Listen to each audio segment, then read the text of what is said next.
So I know this is supposed to be an automotive channel, and this video is going to be about vending machine work, which means if you're here to watch me build a mini truck or work on something cool out in the yard, this video might not be for you. But this video needs to be made, so hopefully the people that can use this information will find the video.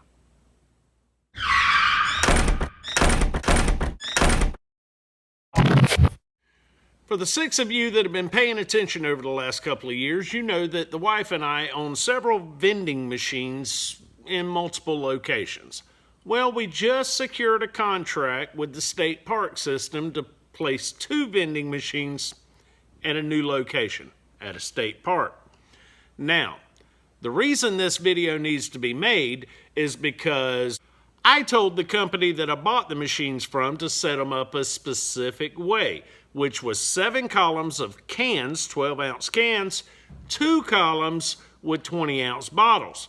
The problem is the park system does not want additional plastics introduced into their environment. Makes total sense to me. But that means I've got to convert those 2 columns from bottles to cans. I've never done this conversion before, so I tried to do my research.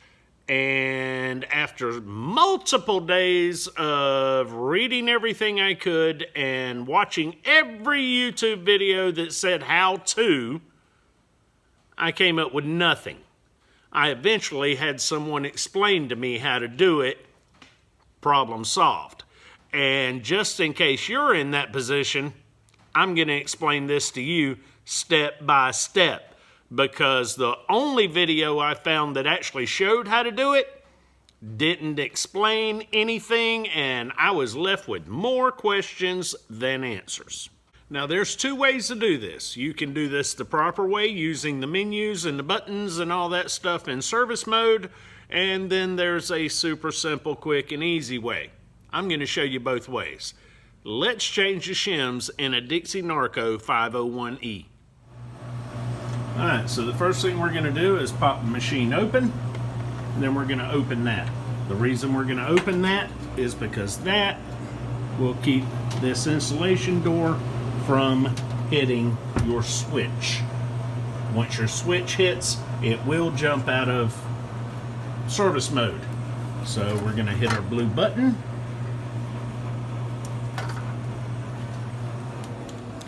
Which brings us to our menu. We're going to use 2 buttons, the top 2 buttons. Scroll through until we get to diagnostics, which is there. We're going to select diagnostics. Then we're going to use 2 buttons to scroll through until we get to MT, motor test. Then we're going to take the top button and find the column that we want to change a shim in, which in this case is column number 8. Then we're going to hit this button. Now, before you reach down into one of these columns and put your hand between that barrel or whatever it's called and that wall, you want to unplug the motor, just for, you know, safety's sake. Because in all reality, every vending machine wants to kill the operator that opened it up and messed with it. So let's keep that from happening. So now we've got our motor spun around to where it's sticking out to the left-hand side. So now we can reach down, pull the shim out,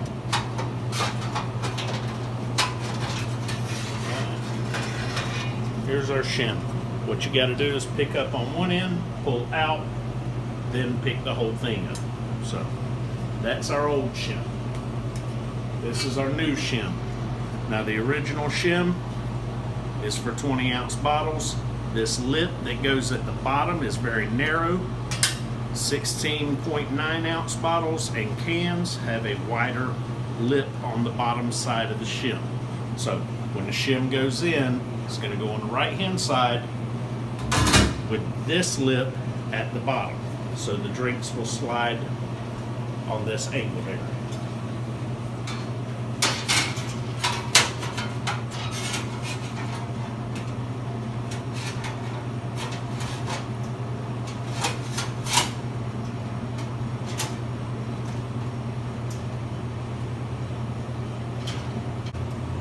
Get it put in, plug your motor back in. Now, all you have to do is come back around and hit your number 2 button.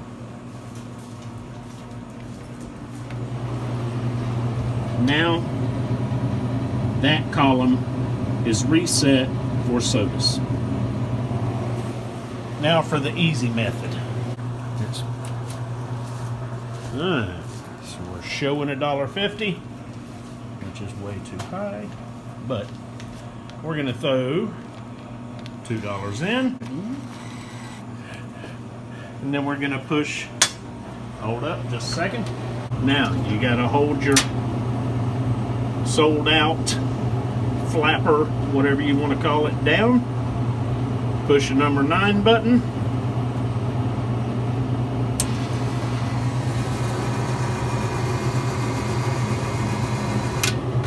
And now you have effectively created the same situation without having to go through the menu. All you had to do was make this machine think that it had soda in it and then buy an imaginary soda. Now that tray has rotated enough that you can change that shim. Now before I started this video, I went ahead and adjusted my cams. The way you adjust a cam is you take this little lip right here, pull it out, and slide the front disc either right or left to make the hole line up with the peg at the number that you want. Now I do not remember which hole the peg was in for bottles, 20-ounce bottles, but I do know that the number 1 hole is the hole that you want it in when you're moving it to cans. When you change the product type, you've got this shim on the back wall that has to be adjusted for depth. The way you adjust that is you take one side and then push it over and either pull it forward or backward, and then you grab the other side, do the same thing in the other direction, say if you're going forward to make it more narrow, then you'll pull this forward, come in that side, pull it forward, then go to the bottom and do the 2 pins at the bottom the same way until you get this rear shim where you want it to be. Now the reason that it's important to change the shims is right here. Your barrel or your tray or whatever you want to call it is on one side of your can. This being the second can, the shim is holding the other end of it, or the other side of it, keeping the can from falling. If you don't replace the shim and you keep the narrow shim instead of this wider shim, then what's going to happen is there's too much space right here, and whenever the first soda gets purchased, then the next 2 sodas might just fall out on their own. Now I will point out that in some machines, the shim needs to rest on a metal rod. And the way that rod goes in is it's spring loaded on one end, punch it in, get it in position, let the spring take over. It'll hold itself in place, then the shim sits on that metal rod. This machine didn't require that, but I didn't know that, so I went ahead and bought the rod. So you might want to do the same.